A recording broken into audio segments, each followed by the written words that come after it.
Hello, it's Karen Paddock with Make a Difference, Make a Living. Today, I want to talk to you about target market and niche.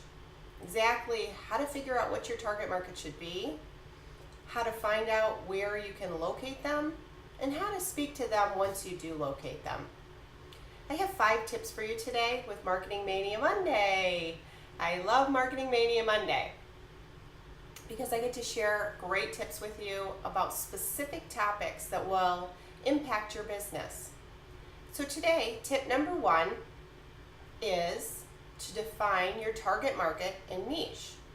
Now, the dictionary definition of niche is a defined segment of the market. I know many of you find this very difficult. It's very hard. I remember when I first trained as a health coach, it was very hard to pick a target market because I just really wanted to help everyone.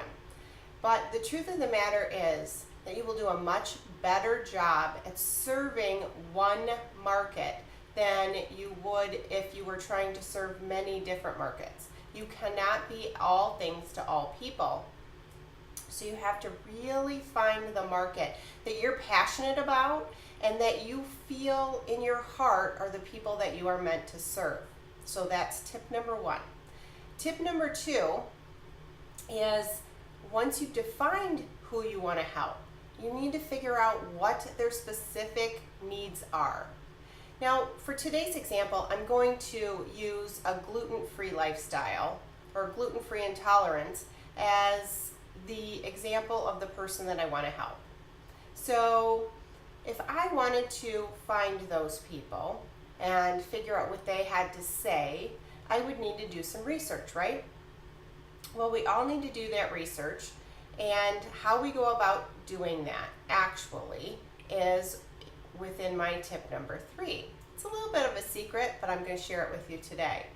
Tip number 3 is go on LinkedIn, go on Facebook, and search into the group section.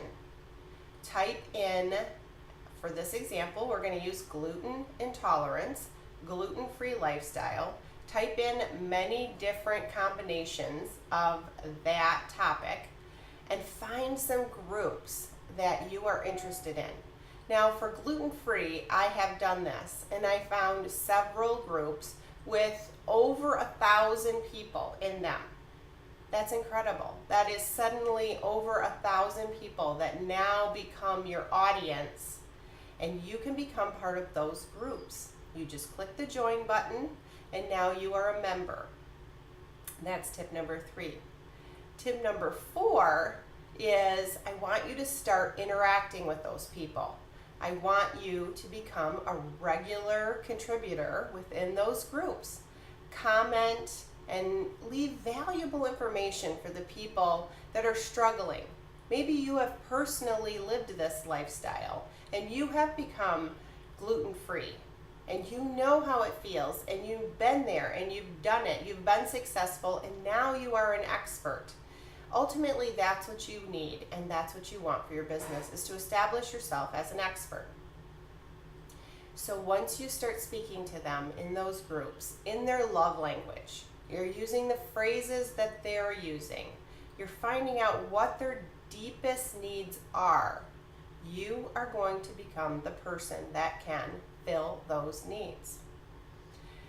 Now, I am not suggesting, please do not think I am suggesting that immediately you jump within these groups and you start pushing your programs and your ebooks and whatever else you have to offer. You first need to research.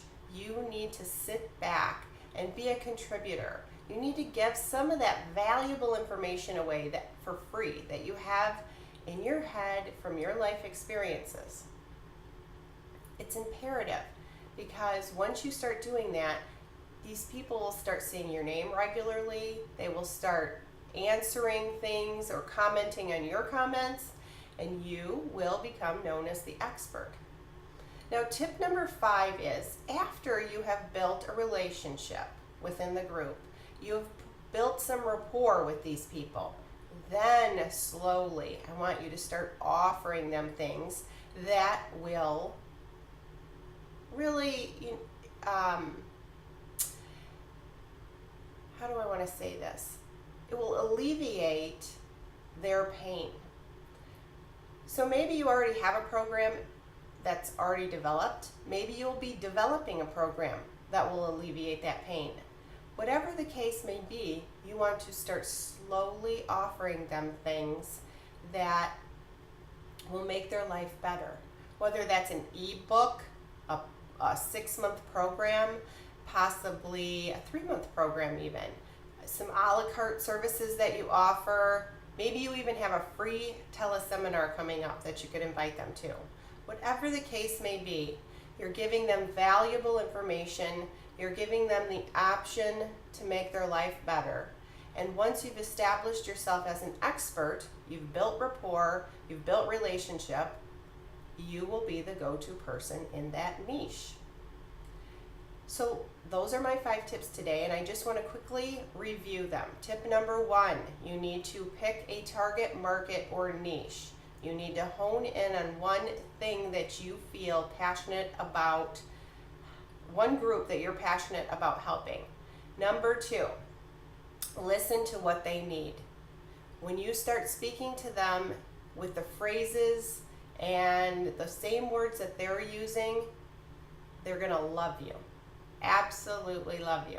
Tip number 3, you need to find out where they're hanging out. That's when you're going to visit Facebook, LinkedIn, mommy blogs on the internet. There are many places that you can find all kinds of people talking about your niche, I promise. But you have to do the research. Tip number 4, join those groups. Become an interactive member, regularly interacting. Building a coaching practice doesn't happen overnight. You need to be willing to put in the time. You need to be willing to serve your target market, share information, just like I'm sharing this information with you here today. Tip number 5, continue to interact, continue to build relationship and rapport. And once you've done that, slowly start offering your services, offering your products, and offering them things that will improve their life. This is how you build a health coaching business. I wish you well. I hope this has been helpful. Please join me on my Facebook group. Come search me out on my Facebook page and tell me how you liked this. Have a great day.